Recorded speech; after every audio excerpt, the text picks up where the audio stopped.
آپ سن رہے ہیں نادر خان سرگروہ کی کتاب بادب با محاورہ ہوشیار سے ایک مضمون، چھوٹے موٹوں کا بچپن۔ آواز نادر خان سرگروہ۔ کسی اخبار میں یہ خبر پڑھی تھی کہ ایک معروف گلوکار نے اپنا وزن 70 کلو گھٹا لیا۔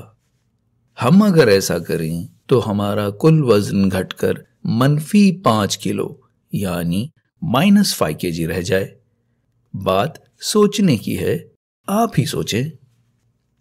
موٹے طور پر دیکھا جائے تو موٹاپا خود ایک موٹی بیماری ہے، اور اسے دور کرنے کے لیے روزانہ کم از کم آدھا گھنٹہ تیز تیز قدموں سے چہل قدمی کرنا ضروری ہے۔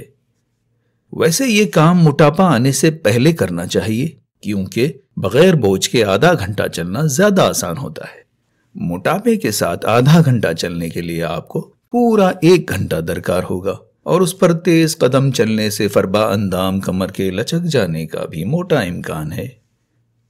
یوں تو آج کل ایک خاص طبقے میں چہل قدمی کا چلن چلا ہے، لیکن اس میں چہل قدمی کم اور چہل قدمی زیادہ ہوتی ہے، اور جب 2 خواتین مل کر چہل قدمی کرتی ہیں تو وہ چہل قدمی سہل قدمی بن جاتی ہے۔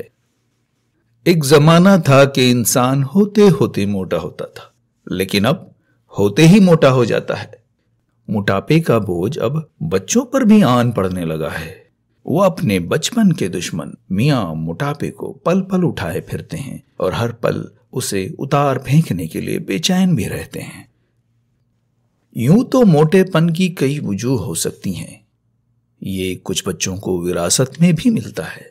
بعض والدین جائیداد کا بٹوارہ کرنے سے پہلے بچوں میں موٹاپے کا بٹوارہ کر دیتے ہیں۔ بڑے میاں سو بڑے میاں، چھوٹے میاں سبحان اللہ۔ کچھ بچوں کو یہ ان کے کرتوت کی وجہ سے بھی ملتا ہے۔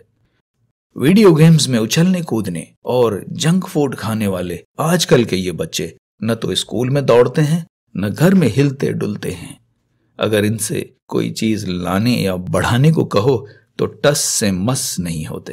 ایک ہم تھے کہ دوڑ کر اسکول جایا کرتے تھے اور اکثر بھاگ کر آیا کرتے تھے، پھر ہر دوسرے دن مرغا بھی بنتے تھے۔ ایک تو بھاگو دوڑو، اس پر مرغا بھی بنو۔ گھر میں جب ہمیں کوئی سودا لانے کو کہتا تو ہم خوش ہوتے، اس بہانے ہمیں گھر کی قید سے باشرارت بری ہونے کا موقع ملتا، اور اوپر کی کمائی الگ ہوتی۔ ساتھ ہی ہم گھر سے بازار تک اور بازار سے گھر تک لمبا چکر کاٹ کر آتے۔ لگے ہاتھوں راستے میں محلے کے لڑکوں کے چلتے کھیل میں گھس کر 2-3 داؤں بھی کھیل لیتے، اور جاتے جاتے کھیل بگاڑنے کی پاداش میں رفقا کے ساتھ ہاتھا پائی میں پٹخنیاں بھی کھاتے ہیں۔ راستے میں اگر کوئی درخت ہماری طرف آتا دکھائی دیتا تو اس کی جھکی ہوئی ڈال سے لٹک کر جھولا جھولتے، کسی کتے کے پلے کو دوڑا کر اس کے پیچھے دوڑتے، یہاں تک کہ وہ شاطر پلہ ہمیں بڑے بڑے کتوں کے جمگھٹ میں لا کر چھوڑ دیتا۔ پھر وہ سب مل کر ہمیں الٹے پاؤں دوڑاتے، ہم پیچھے دیکھے بغیر دم دبا کر بھاگتے، یہاں تک کہ ہمارا گھر دوڑ کر ہمارے پاس آ جاتا۔ اب بتائیں، ایک چھوٹی سی مہم میں اتنے سارے کام بھگتا کر لوٹتے تھے، تو موٹاپے کی کیا مجال جو ہمارے آس پاس بھی پھٹکتا۔ کوئی بچہ اپنا بستہ بڑی مشکل سے اٹھا پاتا ہے۔ اسکول جاتے وقت بستے کے بوجھ سے کمر جھکی جھکی جاتی ہے، اسکول سے لوٹتے وقت بھی جھکتی ہے مگر اتنی نہیں۔ جبکہ ایک موٹا تازہ بچہ جو 10-20 کلو چربی دار گوشت اپنی نرم و نازک ہڈیوں پر چلتے پھرتے اٹھتے بیٹھتے سوتے جاگتے اٹھاتا ہے، اگر اتنا ہی گوشت کسی عام بچے سے گوشت کی دکان سے روزانہ منگوایا جائے تو سوچیں اس بیچارے کا کیا حال ہوگا۔ بچپن پلک جھپکتے گزر جاتا ہے۔ اس مختصر سے عرصے میں کھیلنا، اچھلنا، کودنا ہر بچے کا حق ہے۔ موٹاپا ان کا یہ حق دبا دیتا ہے۔